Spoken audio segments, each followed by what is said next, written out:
So as Your Honor was telling you, this is one of the two opportunities that I will get to address. The first of which right now, essentially what I'm going to attempt to do, and I know you heard over the course of the impoundment process a number of different witnesses that were listed out as far as potential witnesses in this case. Karen Reed was framed.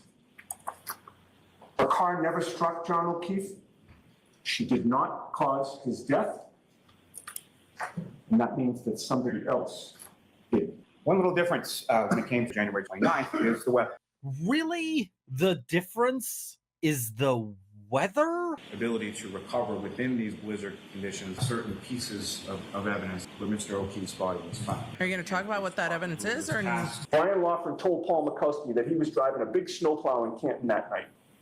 He makes sure not to hit a fire hydrant or a tree or an animal, or heaven forbid, a person lying in the snow.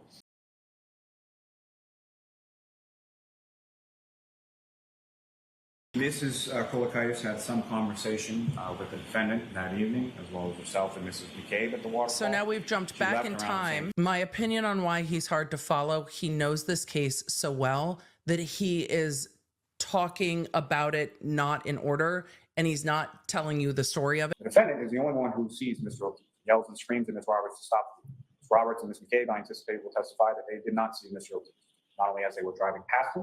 So TRM, I kind of agree. I kind of agree. It just seems like too much. At that point, Colin Albert was leaving. He's getting picked up by a young lady named Allison McCabe, who was Jennifer and Matthew McCabe, who's also friends with Colin Albert and also cousins of Brian Albert Jr., who's within the home celebrating his birthday. This is like the verbal equivalent of the crazy person's board of string connecting like various events.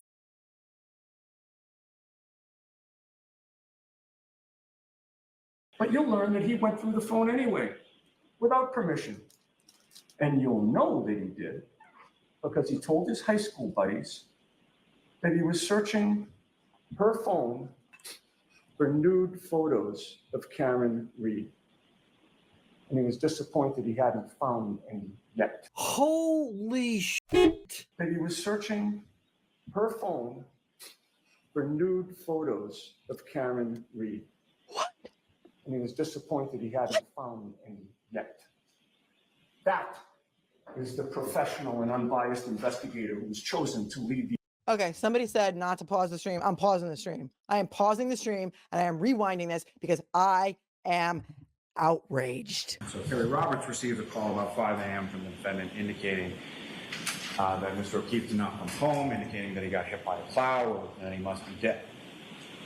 Ms. Roberts then gets... Sir, you're saying that the defendant is making phone calls saying that he must have gotten hit by a snowplow and must be dead at 5 a.m. the morning before they find him, and there's no change in your voice? None?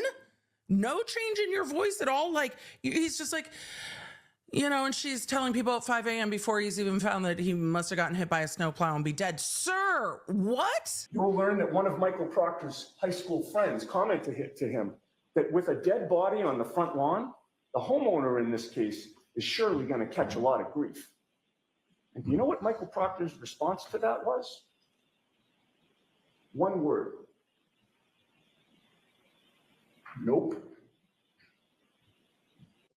Nope. One word. Homeowner's going to catch a lot of grief from this, said his high school friend, and Proctor wrote back, nope.